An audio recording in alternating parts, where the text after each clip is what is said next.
Shira daangaa lafa magaalaa Dirree Dhawaa duubaan hooggantoonni federaalaa sabaan Somaalee jiraachuu guyyaarraa magaalaa Dirree Dhawaatti mul'isaniiti jiran.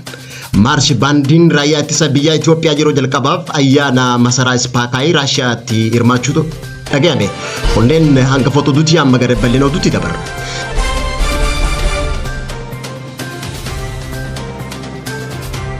Jalqaba baatii adoolessaa keessa weerara waraana Somaalee kan daangaa naannoo Oromiyaa saamuuf dhufeen kan Dirree Dhawaatti ajjeefamte addeen siyaasaa dolaalchisee hanga ammaatti bulchiinsi Dirree Dhawaatii fi naannoo Oromiyaa kalaamuu dhabuun hawaasa Oromiyaa guutuu mufachiiseeti jira.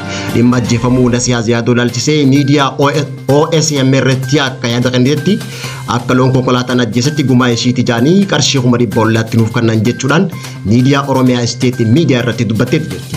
Addeen siyaan kan wareegamtee leecalloo dhuunfaaf osoo hin taane dhimma daangaa naannoo Oromiyaatii fi dhimma eenyummaa magaalaa Dirree Dhawaa fi hawaasa furan qalloo guutuuf akka ta'e beekamullee warri eenyummaa Oromoo fi baa Oromiyaa salphisuu barbaadan dantaa maallaqaatiin eenyummaa fi dhiiga lafa Oromiyaaf dhangalee biyyee shiraa irratti buruuf yaalaatti jiran. Dhimma kana ilaalchisee baa fi akkasumas Oromiyaa guutuu gocha Somaaleen raawwachaa jirtu kanaaf dallansuu keessa jiraachuu fi ajjechaa obboleettii teenya siyaasaa yaaduu irratti ejjennoo dhugaa harkatuuf mootummaa Itoophiyaatii fi naannoo Oromiyaa gaafachaati jiran.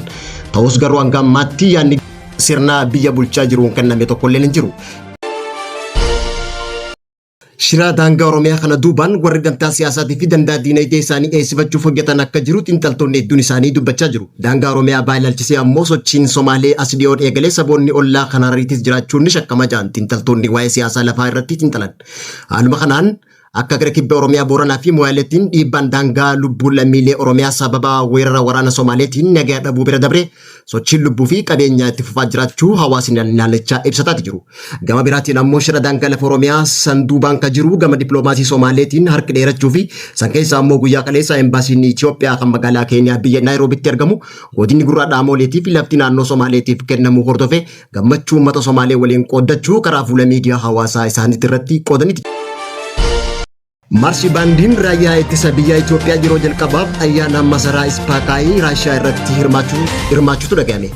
Bal'ina oduu tanaa duuba Muniraa Takkaatu jira. Maarshi baandii raayyaa ittisa biyya Itoophiyaa yeroo jalqabaaf ayyaana masaraa Ispaakaayii Raashiyaa irratti hirmaachuuf imaleeti jira.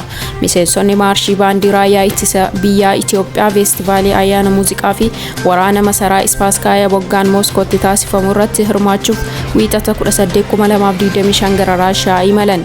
Ayyaanni feestivaalaa magaalaa Mooskoo addabaabaayii Riid Square jedhamutti gaggeeffamu kun ayyaanota feestivaalaa fi agarsiisa waraanaa addunyaa sadan gurguddoo keessaa tokko ta'ee kan ilaalamu yoo ta'u maarshi baandii waraanaa fi gareewwan muuziqaa fi Raashiyaa fi guutuu addunyaa irraa kan walitti dhufaniin kan kabajamudha.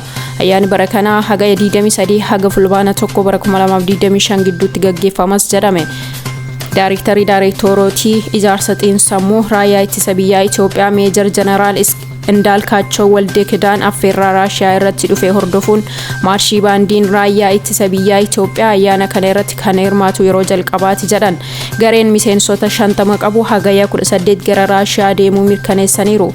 Akka Meejar Jeneraal Indaalkaachoon jedhanitti hirmaannaan Itoophiyaa kun hariiroo biyyoota lamaan gidduu jiru cimsuu fi muuxannoo waraanaa wal jijjiiruuf haala kan mijeessuudhaas jedhan. Itti dabaluudhaanis ayyaanni kun raayyaan ittisa biyya Itoophiyaa humnoota waraanaa Afrikaa biroo saganticha irratti affeeraman waliin muuxannoo akka waliif qoodanii fi waltajjii barbaachisaa ta'uu dubbataniitu jiru.